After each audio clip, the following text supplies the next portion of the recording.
What is going on, ladies and gentlemen of YouTube? My name is Prodigy and welcome to our video on the channel. Today guys, we're going to be talking about more of the Kingdom Hearts Birth by Sleep Ultimania. And you won't be hearing that intro again for a while because today is the final episode of the Nomura interviews in the Birth by Sleep Ultimania. We'll be covering the finale of the scenario mystery section. We don't have that many more questions to go. We'll be covering the rest of them in this video. This was the reason I decided to do this Ultimania series, funny enough, because I wanted to cover the Birth by Sleep Ultimania. I remember reading a little snippet from the Birth by Sleep Ultimania back in videos in 2019, and I was super interested in what was going on there, but I didn't read it all. I just read little snippets to cover for videos, to look for intel, research, and I thought to myself, dang, I want to cover this whole thing in a video. But then I thought, you know what, there's a bunch of Ultimanias. What if I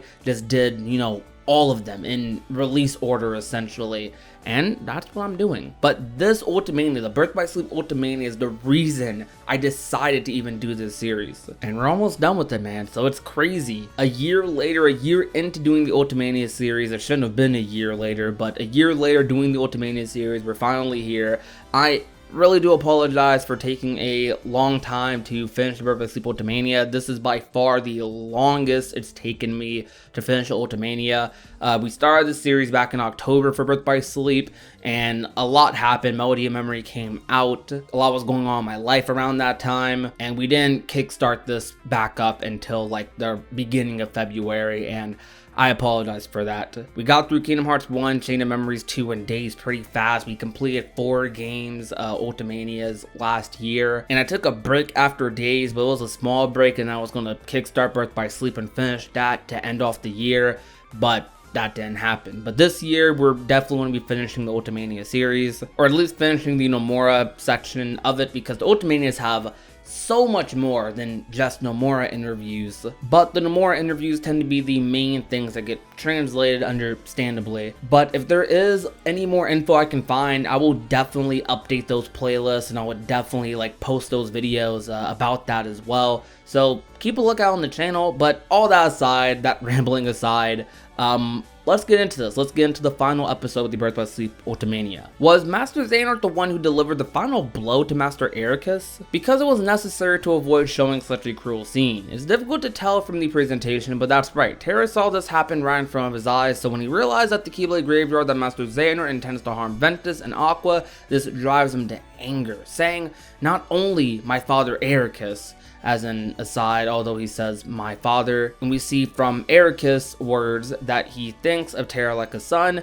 TERRA and Ericus are not actually father and son. Well, that just deconfirmed the theory. Also, in his final moments, Ericus falls towards TERRA. An important meaning is hidden in the scene. In the memory scene in Ventus' chapter, we see Master Xehanort send Neo Shadow Heartless after Ventus, but the Heartless only appeared in the World of Light at the time Ansem Report 1 from Kingdom Hearts 1 was written, where the Ansem the Wise's students and Xehanort's experiments with darkness not as first. As Yensid says in Kingdom Hearts 2, the Heartless cannot be separated from the darkness in people's hearts and have been around for a long time. Beings of darkness can draw out the darkness in the heart, so Master Xehanort could summon the Neo Shadows with his own hands. In the same way, when Xehanort and Ansem the Wise's students begin to perform the first experiments on the darkness of the heart, artificial Heartless were created in large numbers. In this title, the dark influence of the Heartless isn't breaking down the walls between worlds. So in this period before gummy ships, why are Donald and Goofy able to travel to the mysterious tower? You can think of it as being thanks to Yensid, and also because the mysterious tower is a loophole world in the first place, so it comes under slightly different rules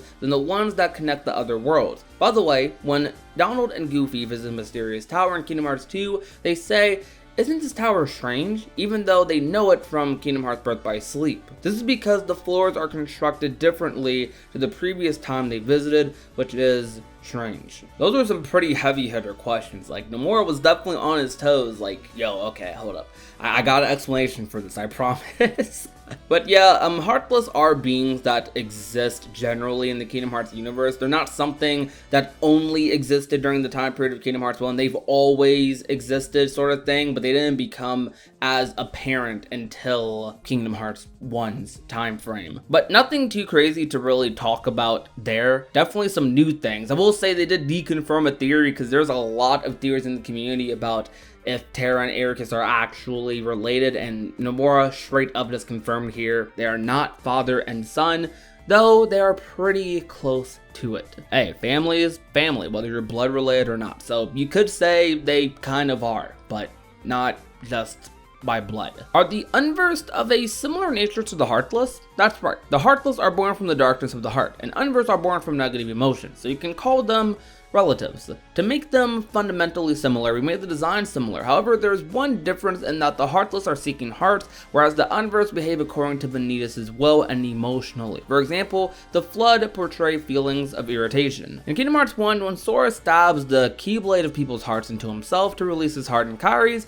Sora, Heartless, and Nobody were born. When Master Xehanort and Terranort stabbed themselves with the Keyblade, were his and Terra's Nobodies not created? That is not yet clear. However, I will say that the fixed sentiment that remained just after Master Xehanort stabbed himself with the Keyblade was not a Heartless. I don't know what to say about that question. That was weird. When Vanitas calls Aqua a spare, is he talking about raw materials for making a Keyblade? Yes, she was a spare, prepared in case Ventus did not survive the fusion process with Vanitas. Aqua was recognized by Ericus as a legitimate Keyblade master who viewed light as absolute and holds a strong heart of light. So if Ventus were to fail, she could have been used as material for the Keyblade. Alright, I'm not gonna lie, that series of questions was very bizarre. Okay, I'm not gonna lie, that question about Master Xehanort and Terranort stabbing themselves with the Keyblade, where his and Terra's Nobody is not created, that question is really confusing to me, and Nomura's response is even more confusing. It's like, why is that not yet clear? Personally, I never interpreted that scene as them creating Nobodies, mostly because Xehanort stabbed his heart with a pretty specific purpose, I guess you can say. Like, I viewed it as Xehanort casting like a spell on himself and sending his heart into Terra, not him just recklessly, you know, stabbing himself like Sora did and creating, you know, a nobody for him and Kairi. One scene was immensely more reckless and lacked preparation, while the other had nothing but preparation behind it. So I'm very confused by Nomura's answer, because it's making me suspect something different that I otherwise would not have. Comparing the organization members when they were human to when they were in the organization, apart from Xehanort, only Isa and Brig have differently shaped ears and differently colored eyes. Why is this? It's a question of whether or not they're deeply connected to Xehanort. In Brig's case, comparing the scene where he's injured in his battle with Terra and flares up at Xehanort, his appearance afterwards changes, which hints that something happened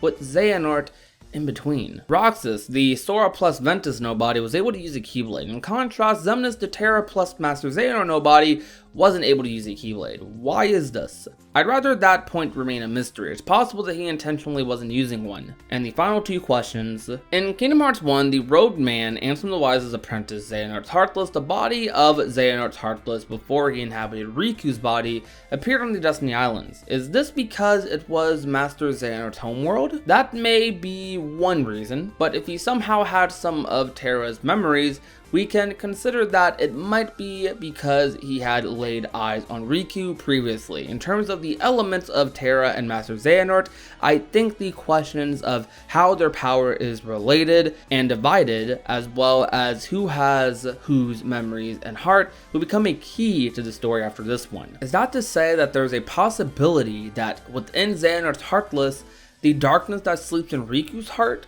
there might remain something of Terra? That's also a riddle connected to the next story, so everyone, please use your imagination. And that is the classic Nomura quote. I've read in so many interviews. I promise I've seen him so many times end off a question he didn't want to answer with please use your imagination. It's kind of funny, to be honest with you. Like, imagine me just saying that to everyone, like, yo, use your imagination. If I like was conflicted or I had a question I just didn't want to answer, like I wanted to keep hush hush. Use your imagination. That's kind of funny, but probably annoying for the interviewer. However, that will be about it for the Birth by Sleep Ultimania for now. There is more in this Ultimania that will likely be covered at a later date, but these were the main Nomura interviews and scenario mysteries interviews as well. The Birth by Sleep Ultimania was a particularly special Ultimania since it was really close to the 10th anniversary of Kingdom Hearts, and since Birth by Sleep was a pretty major game with a lot to its battle system that needed to be talked about. So there's a lot of info in this Ultimania, but this was the easiest stuff to find translated and the main stuff that we're going to be covering today. But in the next Ultimania series, which I'll start in a couple of weeks to a month, maybe even sooner than that, but we'll see how I feel. But thank you guys so much for watching this video. Thank you guys so much for being with me throughout this Ultimania series. If you enjoyed, you already know what to do. Leave a like, share the video with a friend or family member, and last but not least, if you have not already and want to become a part of the union, all you have to do is hit the red subscribe button down below. My name is Prodigy, and I will talk to you guys soon. Peace out, you guys. Bye.